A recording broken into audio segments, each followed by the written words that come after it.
Hello and g'day everybody. It's Heather Reese here, Staying Awake with Heather Reese, and I am very pleased to have Craig McManus on this morning, and he is the My Place Gympie coordinator. And My Place is really a group around Australia that is really exploding at this time. So I'll just bring Craig on screen with me. Yeah, so thank you for being here at the moment. You've got some good stuff to share, I believe.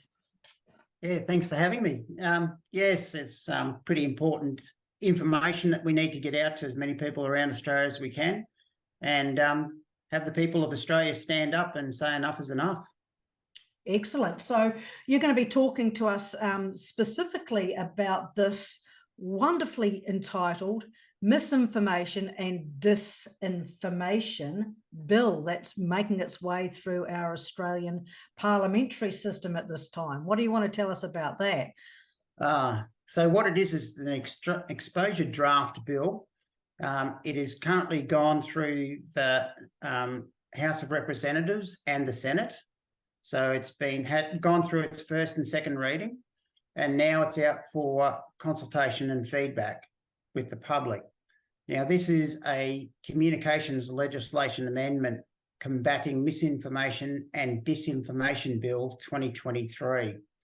So basically, in the short of all of this, if this bill proceeds through for the final reading and is enacted, then that will be the death of free speech of the people of Australia through any social media and public media site. Well, that's critical, isn't it? That's absolutely critical. I mean, I had a look at what you were presenting on Sunday at our My Place Gympie meeting, and I thought, well, my goodness, this is something that, you know, obviously I don't watch a lot of the political stuff because I'm just so over it, but there's so many things and so many sleight of hand movements that have been happening over the last decades, and particularly over the last 3 years. And here's another one. So what sort of time frame do we have to put submissions in? What's going on with that? Well, we don't have very long at all. So in real terms, there's 26 days left for us to be able to lodge a submission through the website, and that website is the Australian Communications and Media Authority page, which we'll be able to provide that link to your viewers. So basically, they'll be following that link, but what we'll do is through this discussion is that we'll give them some evidence-based information about the contraventions of our human rights with regards to if this bill proceeds. Yeah, well, that's excellent, because people are looking for facts at the moment too, I think. I mean, I know, how many groups are there? What, 166, did you say? My Place Australia groups? Yes, exactly. So around Australia, there's 166 My Place groups, and they're basically every area where a council is located throughout Australia. So 166 of those locations of local council and government areas are actually covered by My Place groups across Australia. And some of those groups range from, like our group at Gympie, we've got nearly 800 members, to others that have got nearly 4,000 and 5,000 members for each one of them. One of the things I've noticed the media talking about the My Place Australia groups is that they are conspiracy theorists, or they don't have any facts and stuff like that.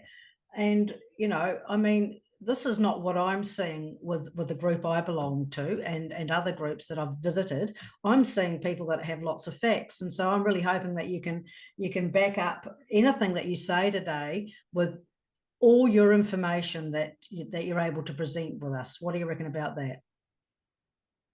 Well, that's great, because, yeah, we do have a few things that we can place up. And I agree that part of the media and the government currently is that they are trying to discredit the movements that are in opposing anything that of the government's thoughts and processes.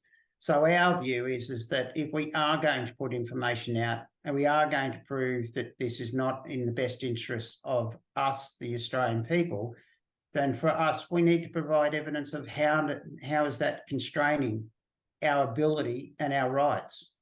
So we will put up a couple of articles which prove that we do have the rights for the freedom of speech, which this government is trying to take away from us. And we'll also prove where this originates from.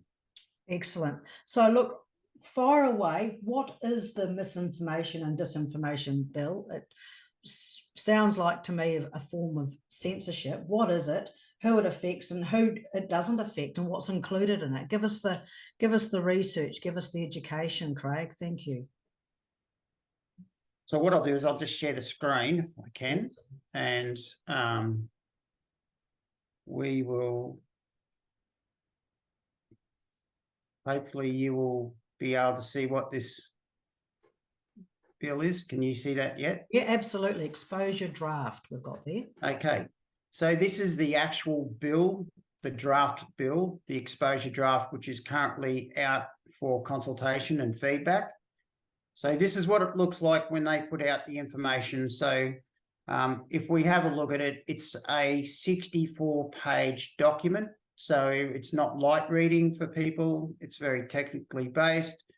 And what it does, if we go down through the document a little bit, it just goes to show what this bill is about, and what they're trying to say. It relates to all communications, and it's for the related purposes of the Parliament of Australia. It will enact this legislation.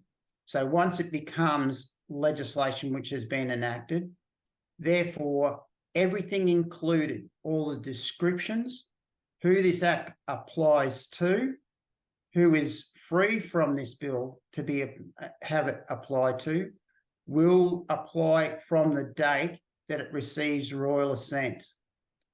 So our purpose is that we need to make as much noise about rejecting this bill before it comes into play. So we've got 26 days until the 6th of August, where every person in Australia needs to have their say against this bill. Because if we don't stand up en masse, they will ignore us. And that was pretty clear from the past few years, what they've been doing. So one of the things is what actually led this bill to be driven. So what we look for is, why did the Australian Communications and Media Authority have this bill developed for? So what it says in here, it says these powers are consistent with key recommendations from a report that was given to government on the adequacy of digital platform disinformation and news quality measures. Now, if we know where we've been over the last few years about what the media was controlling, any information was only information that supported government view and government standards that were allowed to be processed publicly. That's interesting, because June 2021 was a prime time for all sorts of things happening, wasn't it? It was, exactly. So when you sit back and you go, okay, so why is this all happening and who does it affect? So when we go into this document, this is the real thing. This is the issue that they say is occurring in social media from us rebels, the people who are not compliant or complicit to what the government is saying and telling us is the truth. So we do research and we find, okay, so where does this originate from and why? Now, why are they doing this? They're saying that there's misinformation and disinformation, which poses a threat to the safety and well-being of Australians, as well as our democracy. Okay, so we're supposed to live in a democracy. So what is part of a democracy is that we're supposed to have freedom of speech. And this bill will remove that freedom of speech. And the funny thing is that the issue says here, as well as our democracy, society, and economy. So freedom of speech in this bill has an effect on the economy by what we say. So where is any evidence base on where anything a person says on social media is going to affect business? This is the ironic part, is that this bill, and if we were to look at it, it covers everything. It basically covers anything, and they'll classify it through this AI technology, is that it will pick up thousands of phrases and words which have been input into that system by not the people. It's been put in by government and organisations, and they set what the narrative will be allowed to be put out to the public. So when we look at this, why does it include all of this broad brush information that can affect society and economy? So then we look at, okay, so who does this bill affect? So the bill, in effect, does affect every single person in Australia and its territories. So the funny thing is, the bill also sets out who's excluded from the bill. And funny enough, when we look at who's excluded in the bill, it's politicians. Politicians are excluded from the bill applying to them. Schools and universities are excluded. So schools and universities can teach our children their narrative, and nothing that they say or do will be included in this bill. But most importantly, and where the saying is, if you control the media, you control the narrative. And the media are quite explicitly removed from being included in this bill. So therefore, what narrative we've had to watch over the last few years is going to continue, but anyone who does contra information and evidence will be included in this bill, and therefore very extreme action can be taken in large financial cost. And this system will be closed down in every social media outlet, because the system that we found where this originates from just happens to become from the United Nations. Oh. So I can just click on this area here, and I'll show everyone. If they go and research this document, and we'll put the link up for everyone to see it later. Oh, Craig, what's this supporting actors around the world for the prevention and mitigation of disinformation, misinformation, and hate speech? I verify supporting actors around the world. What an interesting terminology. So it's in our face. So this I Verify is the AI program, which is owned and managed by the United Nations. So I Verify is the program that is being universally applied to control misinformation and disinformation and hate speech, and it's supporting the actors around the world. So would that include politicians and the media? Are they the actors? Well, so if they're excluded from the bill, then that seems like that they are the ones promoting whatever it is they need to be promoting. That's exactly right. The evidence would show that this has gone beyond, the basics of what information is put out, to the point where it's information pollution on urgent global challenge, misinformation and disinformation, and hate speech that threaten peace and security, disproportionately affecting those who are already vulnerable. Again, another, if I may interrupt just briefly, another interesting lot of terminology. Understanding online information pollution is an urgent global challenge. I mean, the use of words is extremely interesting, I'm finding. It is, and it's purposely done. So they'll use these the words and the phrases so that they become the norm. They're the normal speech pattern that everyone will have to obey. And the verification proves that it comes out of the United Nations Department Chief Digital Office in Brussels. But the funny thing is, when you look at it, it's a Brussels-based task force on electoral assistance. iVerify is also a digital public good and can be found on their registry. So it's talking about electoral assistance. And the funny thing is, when we go down a little bit further, again, the area of focus, iVerify provides national actors with a support package.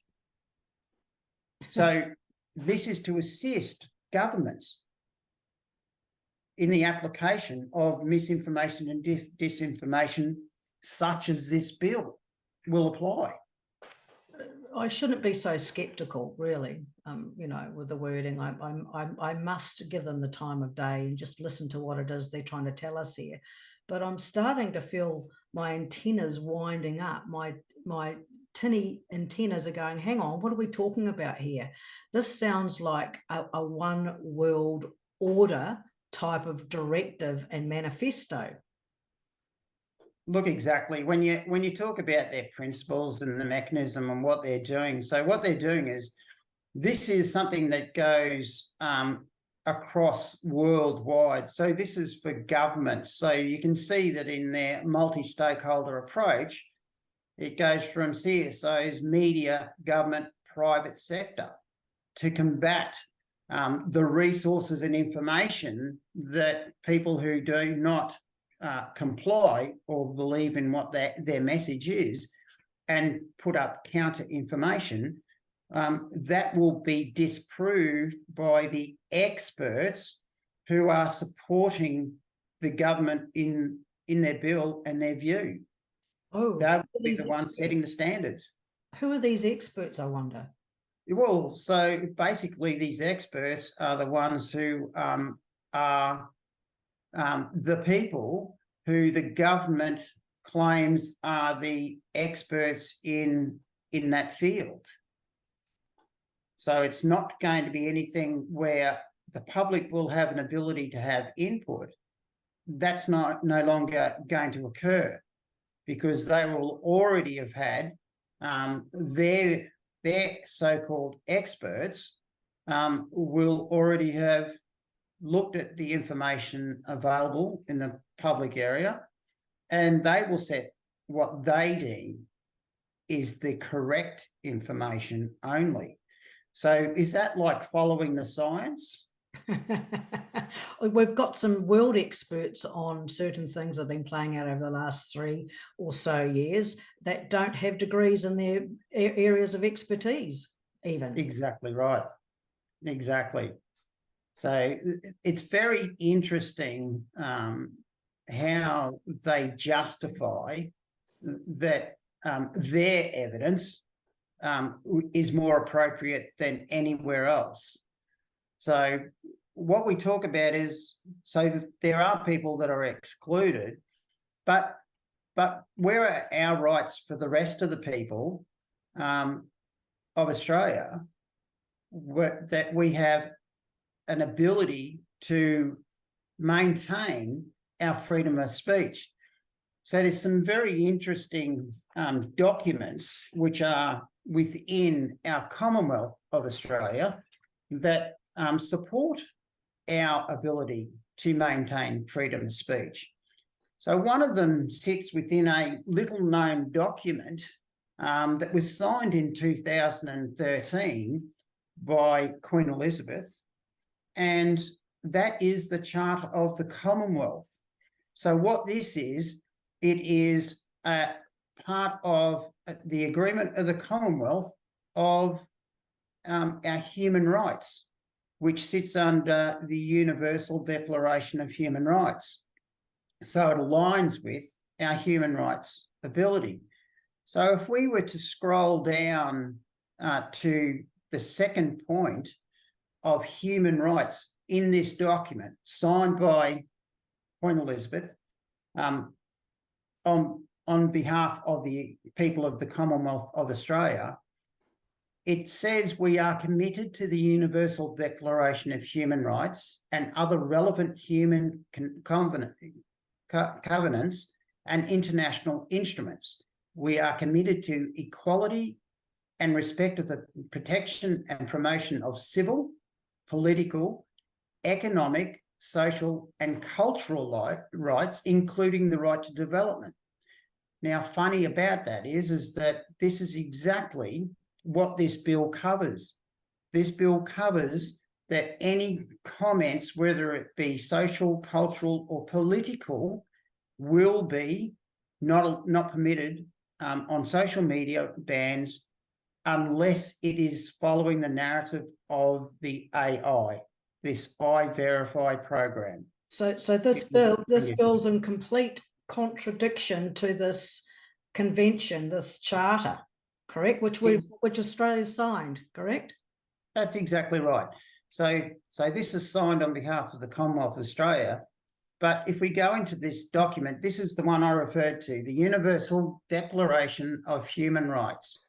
So where it starts in its preamble is, whereas recognition of the inherent dignity and of the equal and inalienable rights of all members of the human family is the foundation of freedom, justice, and peace in the world.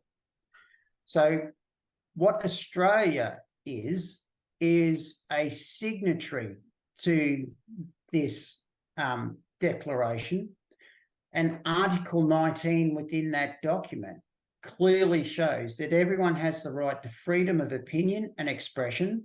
This right includes freedom to hold opinions without interference and to seek, receive, and impart information and ideas through any media and regardless of frontiers. So the whole thing about this is that this bill is in precedent trying to take away all of our human rights of freedom of speech. And unless we stand up and do a submission into this ACMA, Powers to Combat Disinformation, we are going to be left with nowhere to go. ACMA. Who are the ACMA for our listeners? So when we scroll down onto this document here, we find that the Australian Communications and Media Authority, AMCA, that will give them new powers to combat online misinformation and disinformation. So what we're asking everyone to do is follow this link, read the information that they have here, and scroll all the way down to the bottom, and it says, have your say. It tells you the process of what you can do. You can remain anonymous, so that way anyone who's fearful about, being followed with regards to applying submission, is you can remain private. And then you follow this process, and then you start putting in all of your attachments. So for me, we need to be putting in information about our Charter of the Commonwealth, our Universal Declaration of Human Rights. We need to establish that the government does not have an ability to restrict any political view or on social media platforms, which is contravention to our human rights. Very good. And so I'll include the links to these things in this video for those of you who are wanting to take this further. And for those people, Craig, who say there's no point, they're not going to listen to us anyway, there's no point, what would you say to them? Remember, the saying is that, when you're on your own, you're a little voice, but when you're a million people standing up, they hear, they listen, they have to act. Now, we've got 26 million people so far, supposedly in Australia at the moment. If we have 5 to 10 million people put a submission in, 30% of the population is sufficient enough for this to change. 5% of the population is enough for this bill to not be receiving royal assent and not get approval when it returns to the lower house. And one of the things I would probably suggest that we could and should also do is write letters to every level of government representative in our areas and advising them that we do not want this bill passed. This is a contravention to our human rights, and as a representative, whether they be federal, state or local politicians, it is their role to represent the people, because we as the people under the Constitution are the ones who tell government what to do. Government thinks that they are the leaders at the moment and can tell us, the people, what we need to do. So if we don't do anything, we don't voice our concerns and our non-consent, then we're actually complicit, surely, in all their plans. That's the whole thing. They're showing us what they want to do. We're going to do this, we want to do this, this and this. And if we don't go, actually, no, we don't agree with this, then we are a part of the problem, or part of what they're outlaying. If we don't speak up, that's the way, surely, well, that's the way I see it, and I'm sure a lot of people will think the same way. So your voice, your handwriting, your concerns, your non-consent does have a place at this time. And if you don't want to be completely censored, and that includes text messages too, I think, Craig, you've found an interesting little section there. I don't know. Yes, it was. Yeah, it was very interesting that in the document itself, it actually goes down and it explains that that a news source, so any media, magazine, anything like that, but this is the important part. A private message means an instant message sent using a digital platform service from one end user of the service, the sender, to one or more other end users of the service, the recipients, where the message is only observable to end users of the service selected by the sender. So is that not an invasion of privacy? Absolutely it is. It certainly is. Yeah. So the whole part is this goes further and further in its scope than what should ever be allowed legally in Australia. And if we don't stand up and speak to this, then remember, when a bill is enacted, that government has the ability to make amendments to each bill and does not have to go publicly to it. It does not have to receive feedback. It can be Parliament-led legislation. So they can tighten these further and further once this bill passes. And that's the big problem. What's the intention of government and media to restrict the truth coming out?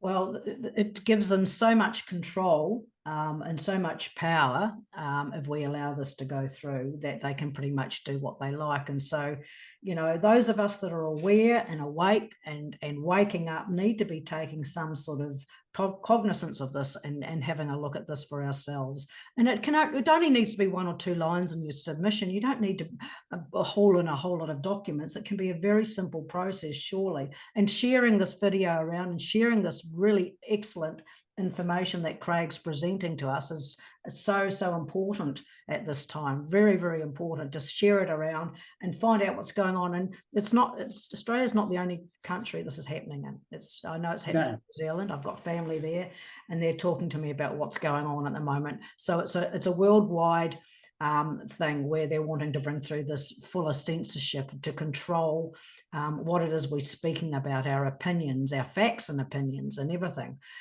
so that we're checked and denied that freedom of speech. And so it's up to us to do something about it. Simple as that. You're going to talk to us about how this ties in with the voice as well. I'd like to hear your thoughts on that, Craig. So it's very interesting that with regards to the content, what is included in this proposed bill and the timing. Remember that we've had no date for the referendum as yet. There's some specifications of date range, but no specific time. So the thing is that this bill, feedback, it must be in by the 6th of August. How quickly is that feedback going to be reviewed and whether or not it's going to be included? And that's why we need big numbers to be making submissions across Australia. Because the fear would be is that we currently know what the agenda of the government is with regards to the voice. It is pushing a yes vote, which is in complete opposite pole to any sovereign, First Nations people. Not one of the elders in our area any way, shape or form supporting this process one bit. And nationally, the tribes are getting together and refusing to support the voice, and it's a no from all of them. So therefore, the question needs to be raised, why was this bill brought out now? What is the process that they're going to go through with review and feedback from the submissions to the public? And then the time frame of when it goes back to the lower house for voting on. Because if this comes into play before the voice referendum, it is quite clear that this will apply exactly to that referendum.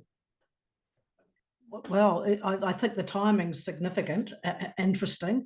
So, we know that they show us what they want to do, even if it is not always in plain sight, it's there. And so we see what the plan is, we see what the outline is, we're looking at the dates and that.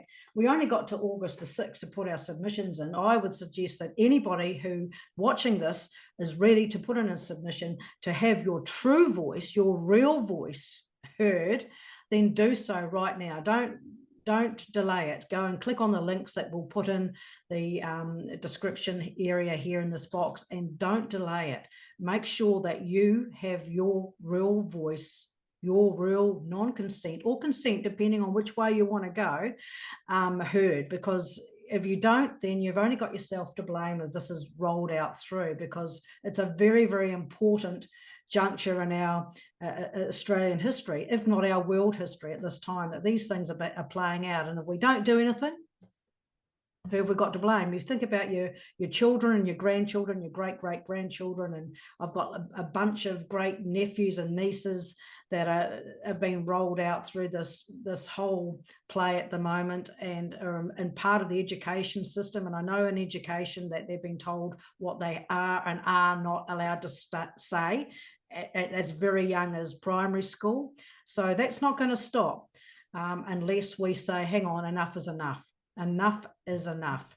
Any closing words on this, Craig? You've brought excellent research here. I really value the way you bring education and research to the platform.